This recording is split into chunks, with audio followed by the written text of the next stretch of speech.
Hola, estamos en la asignatura de física. Soy tu profesora Lourdes Galván y vamos a iniciar otra vez con una nueva sesión. El día de hoy vamos a estudiar el tema de la corriente eléctrica y el magnetismo.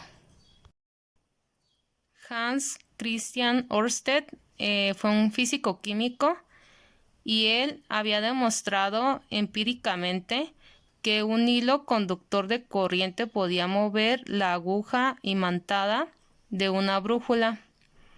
Podía pues haber interacción entre las fuerzas eléctricas y las fuerzas magnéticas, lo que en aquella época resultó revolucionario. ¿Qué quiere decir que lo demostró empíricamente? Que en realidad fue un experimento que no tenía sustento todavía 100% científico. Fue algo común, algo que se dio al azar.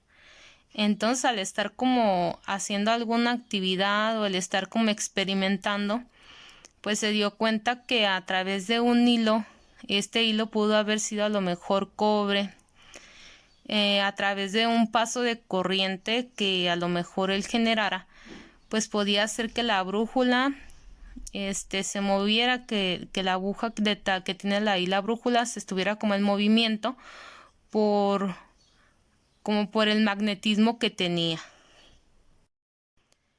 Un principio básico del magnetismo es que toda carga en movimiento produce un campo magnético. Ya habíamos visto el tema anteriormente. Cuando hay un campo magnético es que tiene una amplitud de ondas para que pueda interactuar. Los átomos se llegan a mover también.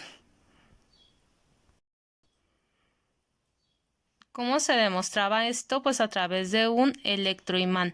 Para poder hacer un electroimán casero, obviamente ocupas una pila, un clavo y algunos alambres. Pudieran ser alambres que se utilizan para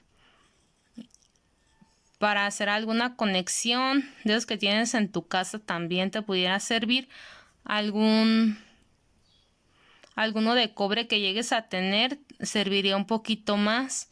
Es un experimento muy sencillo. Se denomina electroimán a un dispositivo formado por un núcleo de hierro dulce, el clavo, en el que se ha enrollado, en forma de bobina, un hilo conductor recubierto de un material aislante, tal como la seda o el barniz. Ya te había comentado que lo que recubre, o sea, el hilo que puede recubrir, pues puede ser en realidad alguno de cobre, los cables que tienen atrás alguna televisión, alguna radio, algo tecnológico que llegues a tener ahí a la mano que ya no utilices.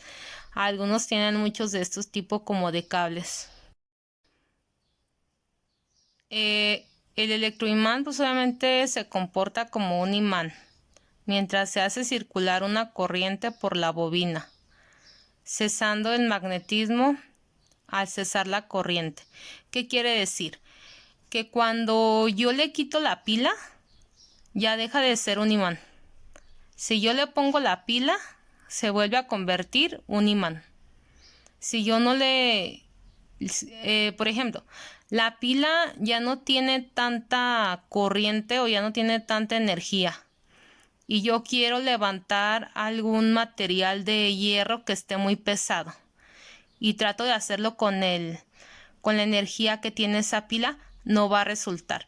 Entre más energía tenga, más magnetismo va a tener el electroimán.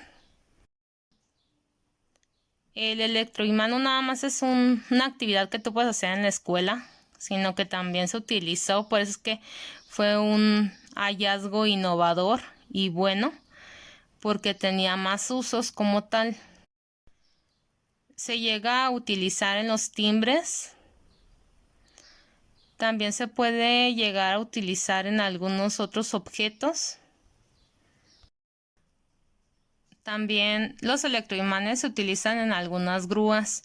Lo has de llegar a ver en alguna serie o película donde hay tiraderos de autos y hay una grúa que tiene como si fuera una tipo rueda y la presionan un botón en la grúa y hace que ejerza un magnetismo donde se pegue el auto. Pensarás que el auto no pesa porque a lo mejor ya está inservible, pero sí tiene un peso muy alto, entonces quiere decir que el magnetismo que ejerce esa grúa pues es muy amplio para que pueda levantar tanto peso. Entonces de esta forma podemos comprender que el electroimán sí se llega a utilizar en la vida cotidiana y más en estos lugares donde hay chatarrería o donde hay lugares de reciclaje.